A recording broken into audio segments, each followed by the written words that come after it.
जी हाँ दोस्तों, आज हम लोग डिस्कस करेंगे पाइथागोरस थ्योरम के बारे में।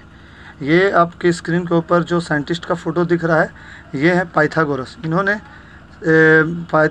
राइट एंगल ट्रायंगल से रिलेटेड एक थ्योरम दिया, जिस पे उन्होंने एक राइट एंगल ट्रायंगल को के बेसिक पार्ट्स को डिराइव किया, जिसमें उन्होंने राइट एंगल ट्रायंगल के सबसे नीचे वाले इस लाइन को बेस का नाम दिया, जो एक राइट ट्रायंगल का बेस होता है।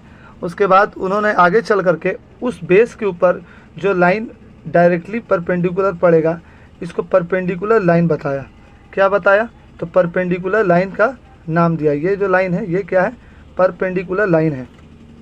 उसके बाद इस परपेंडिकुलर लाइन के टॉप से और इस बेस के बॉटम से, इस वाले हिस्से से टच करने वाले लाइन को इन्होंने हाइपोटेनस का नाम दिया। क्या नाम दिया?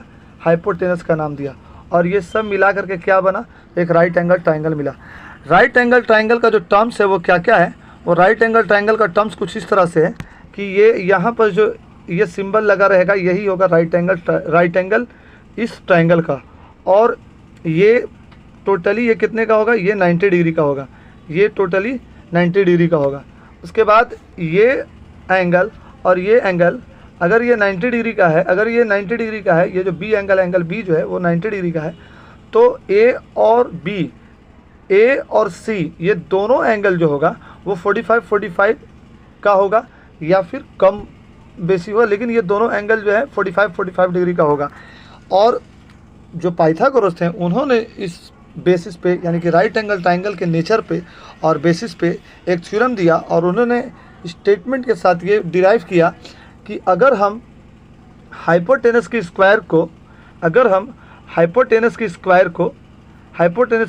को अगर perpendicular square plus base square से कंपेयर करेंगे, तो sum of perpendicular square and sum of base square जो होगा वो उतना ही होगा जितना हाइपोटेनस का स्क्वायर होगा।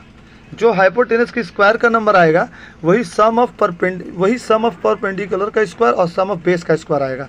परपेंडिकुलर को हम P से इंडिकेट करेंगे, बेस को हम B से इंडिकेट करेंगे। उसके बाद आप अगर एक ये निकला कि H square is equal to P square plus B square, तो इसको हम लोग ऐसे भी लिख सकते हैं कि H is equal to root under P square plus B square. या इसको हम लोग ऐसे भी लिख सकते हैं कि इसको हम लोग ऐसे भी लिख सकते हैं कि h is equal to root under P square plus B square. फिर भी आंसर जो क्या आएगा? आंसर सेम आएगा। तो यानी कि जो पाइथागोरस का जो थ्योरम है, उससे क्या डिराइव हुआ? उससे 3 और फार्मूला डिराइव हुआ। एक तो पहला डिराइव हुआ कि h is equal to root under P square plus B square. Otherwise इसको हम लोग इस तरह से भी लिख सकते हैं कि अगर h is equal to root under P square plus B square है, तो p is equal to root under h square minus B square भी होगा, और b is equal to root under H square minus P square होगा।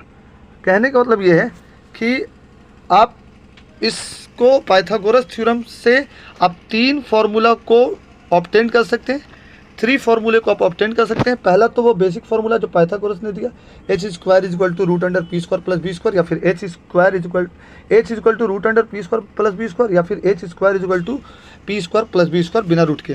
फिर दूसरा कि P is equal to H square root under H square minus B square, B equal to root under H square minus P square, ये आया।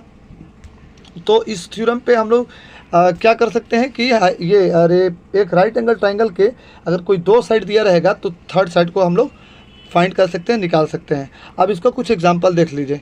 Example में क्या देख सकते हैं कि अगर मान लीजिए कि यहाँ 4 दिया हुआ है, सपोज दैट कि यहाँ जो है वो यहाँ पर क्या दिया हुआ है? 4 दिया हुआ है, और यहाँ जो नंबर है वो क्या दिया हुआ है? सपोज दैट कि यहाँ जो नंबर दिया हुआ है वो 4 दिया हुआ है और यहाँ दिया हुआ है 3। अब हमको फाइंड आउट क्या करना है, फाइंड आउट करना है hypotenuse. Perpendicular is 4, perpendicular 4 and base is 3। अब फाइंड आउट क्या करना है, फाइंड आउट करना है हाइपोटेनस। तो इसके लिए फॉर्मूला हम वही फॉर्मूला यूज़ करेंगे जो हम आपको बताएं कि h is equal to root under perpendicular base का स्क्वायर प्लस परपेंडिकुलर स्क्वायर, या फिर परपेंडिकुलर का स्क्वायर प्लस बेस का स्क्वायर।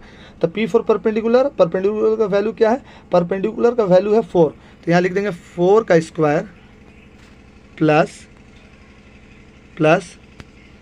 3 का स्क्वायर, 3 का स्क्वायर। तो क्या आएगा, 4 4 जा 16 प्लस 9, तो रूट अंडर 16 प्लस 9।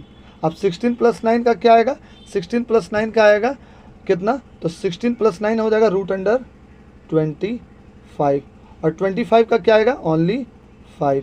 मीन्स कि h कितना निकल गया, h निकल गया 5। तो हम यहाँ पर लिख सकते हैं कि h कितना आया, तो h आया 5, और ये कितना दिया था 4, और ये कितना दिया था 3। तो ये तीनों चीज़ ऑब्टेन हो गया।